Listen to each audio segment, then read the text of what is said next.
Kids are eating the hay, loosen hay. Hey Chuck. Our clever old mum is down here eating this beautiful lush grass that I picked for her from Leah's garden. Good girl, mum. Clever. Not so clever. Clever.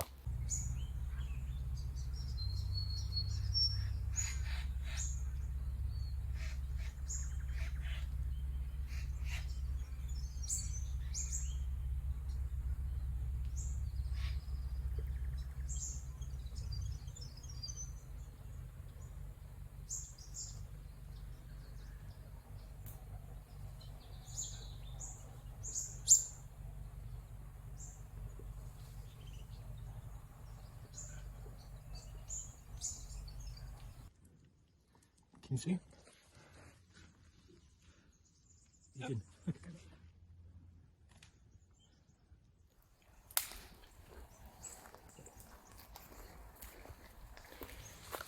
Bulbs coming up in Leah's bed. The garlic.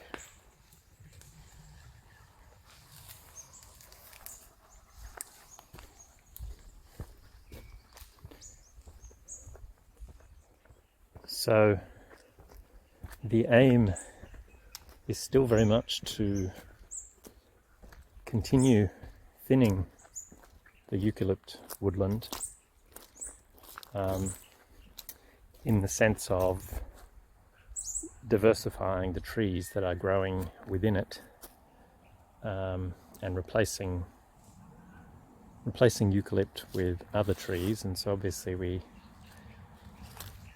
have quite a few fruit trees in here now, which have been here for a few years, and we've got ash trees and elm trees and oaks and some wattles and a pine tree, some cherry trees, a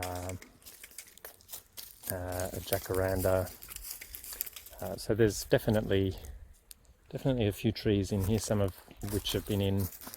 What we're doing, we're all coming for a walk, hey? The trees are broadly in line. They're definitely plantation trees.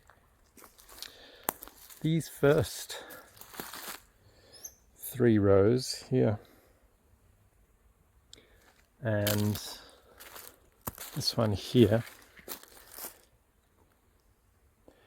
they might be thinned out, but they will essentially stay because this is going to remain just as it is. There's really not going to be anything planted in here. The idea is that this will remain and we can continue to use it to the extent that we need to use it at all, but continue to use it for a nice sheltered area for sheep, and birds can continue doing whatever they're currently doing. But in areas like this over here, so these trees here, the smaller ones certainly will come down, like this one for instance, that needs to come down. I expect we need some help to remove some of these, but that's the plan, to thin them out there. And that particular space, I'm not really sure what is happening with it yet, but I think that probably it's going to end up being more sort of animal type yard. So maybe chickens or pigs or whatever else, something might go there. But if we walk up here, the orchard, the second little area, which will be something, but I don't know what yet, through the rocky section will be the natives. That will not be fenced, so it will be a natural break. And again, it will sort of come to about here, so just all natives through there. We have the meadow garden, which is coming along. And there's quite a few trees in there. So we've got the 2 cherry trees here and there. We've got the Chinese elm. We've got some oak trees. So there's a bit of diversity in there already. And then that leaves us with this far section. So again, this all remains as it is. Then you end up with this far section here, which we thought maybe originally would be a section planted with hazelnuts or other sort of truffle inoculated trees, and that would work. In which there's about 26 trees, I think, at the moment, 26 eucalypt trees. It's about 20 by 23 meters up to the fence, so it's a pretty big area. This is always where I wanted to put my little library, which was away from the houses but sort of sitting in the woodland, the only sort of semi-habitable building, I suppose, that would be within the woodland. So I mean, ideally I'd love to live in the woodland, but from a risk perspective it's just too great. But the plan is now, of course this could change, but we would like to run the wastewater from the houses into this area here. Our land capability assessment, which is basically a hydrology report, tells us that this is possible. If we can run the water to here, that means there's an additional water source up here. And the plan would be, I think, to remove most effectively of the eucalypts in this particular section. So this sort of 20 by 23 approximately, that's what the size is. And then to plant sequoias, so Californian redwoods. In a moment I'll sort of show where I got this idea from. So this is the promotion that gave me the idea for planting this so-called redwood mini forest. It's in the winter edition of the Diggers Club magazine, and essentially it involves planting 16 sequoias in an area of 256 meters squared. So the area that I'm contemplating is quite a bit larger than that, at 20 by, I think it was 20 by 23, which is well over 400 square meters. It still gives me enough room to plant my little library within this planting. And yeah, so that's the idea. 16 trees. I had considered sequoias before because they're often on sort of the Diggers Club recommended trees for bushfire planning, you know, being fire retardant, but it's the water requirement that sort of suggested to me that they were never going to be appropriate. But just maybe if we have the wastewater draining to this particular area that's available to these trees, that might be the what makes it possible. I don't know, I still need to do a bit more research, but this is the plan anyway, and it could just work. There's something in this magazine about the fact that they're super fast growing. They store a particularly large volume of carbon, which is also quite good, and an effective use of the wastewater too. So that's the plan. So I basically bulk bought these sequoias. There's 16 trees, and the idea is that you almost create a little woodland out of these trees, in amongst which will sit my little library. Of course, we're being sort of very idealistic here at the moment, and anything could change. And it probably will not work if we can't run the wastewater up to this section, because I think it might be too dry for the sequoias. But that's what I'm thinking at the moment. They won't go in this year because I've already put, already have scheduled for putting in too many trees, and you don't want to take on too many trees because whilst it's fine now, come summer, particularly if it's a hot summer, you have to water all of those trees, otherwise you will lose them. Much easier if I know that the wastewater is being drained into this area, which effectively becomes your wastewater envelope. So the idea being that the water that comes out of the worm tanks comes into this field here and is taken up by the trees and otherwise goes into the soil without creating contamination. And redwoods are really fast growing and they should take up a lot of water and obviously store a lot of carbon.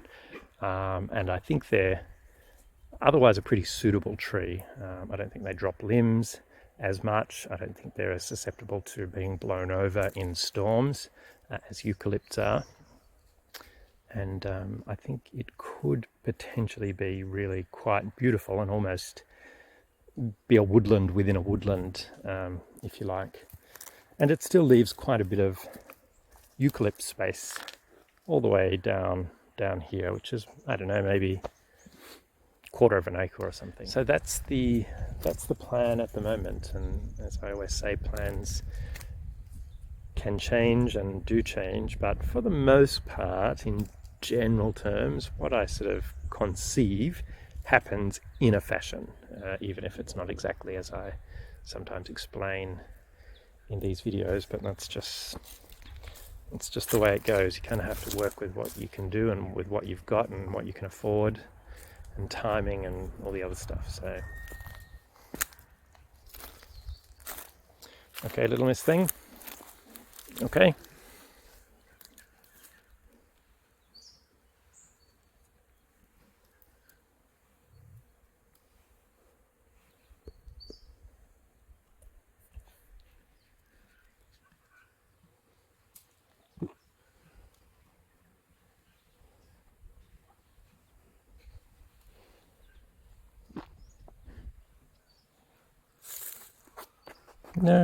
No, we don't do that.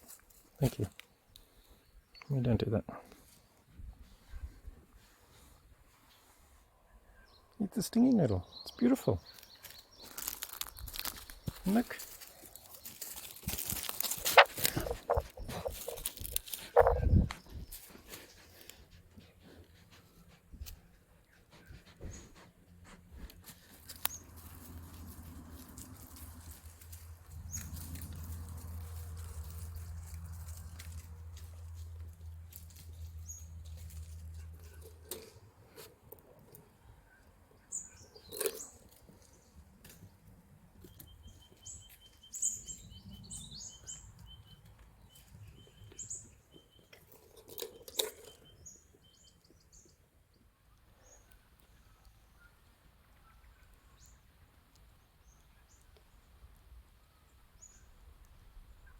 So we're making some progress with the burn-offs.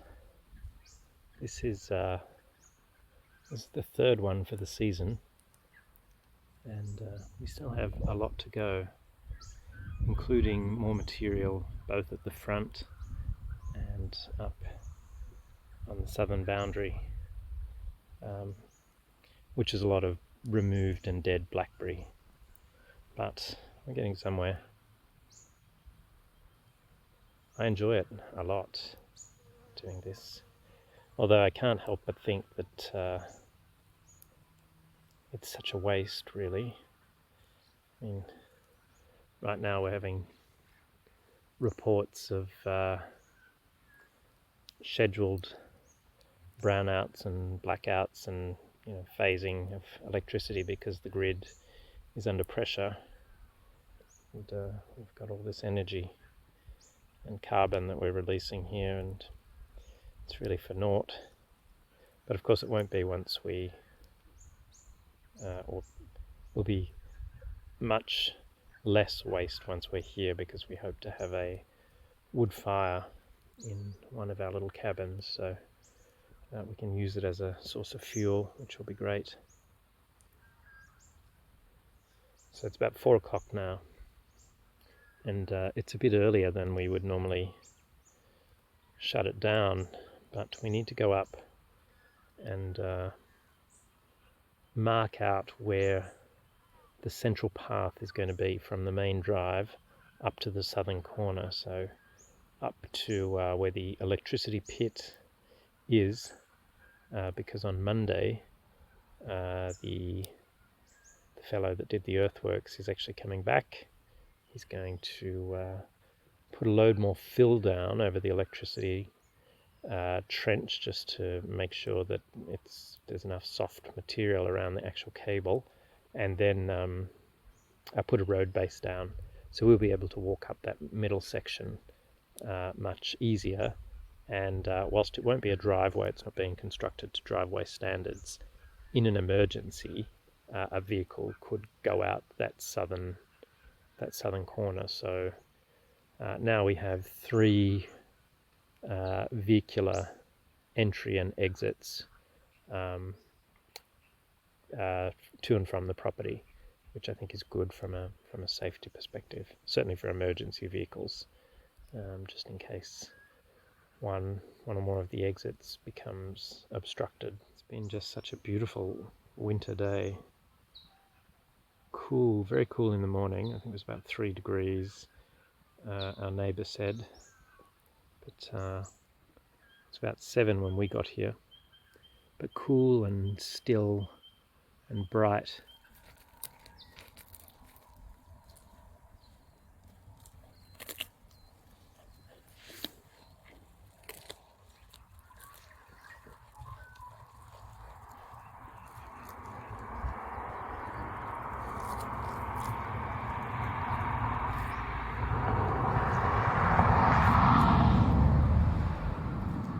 That road noise is why we don't spend so much time up here,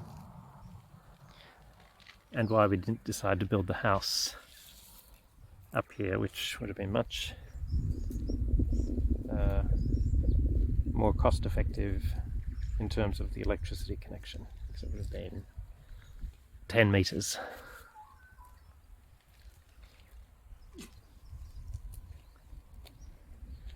Wait.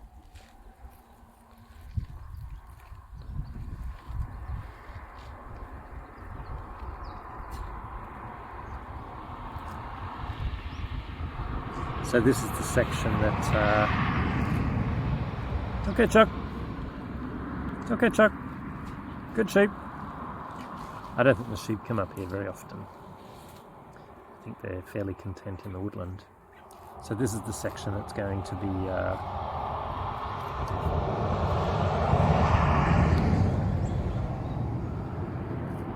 slightly levelled and have a road base put on it on Monday, which is really just going to open it up and mean that we can get here more easily, and perhaps also start working with this, which is the much bigger section of the land. There's about 3 acres on this side of the house site, and we need to put more trees in and ultimately fencing in, and the stock, the sheep probably, will mostly live on this side and will be not in the woodland and not putting pressure on trees and plantings down there. Oh, Mum! Mum needs a nibble. Have a bite, Mum. This is food on the go.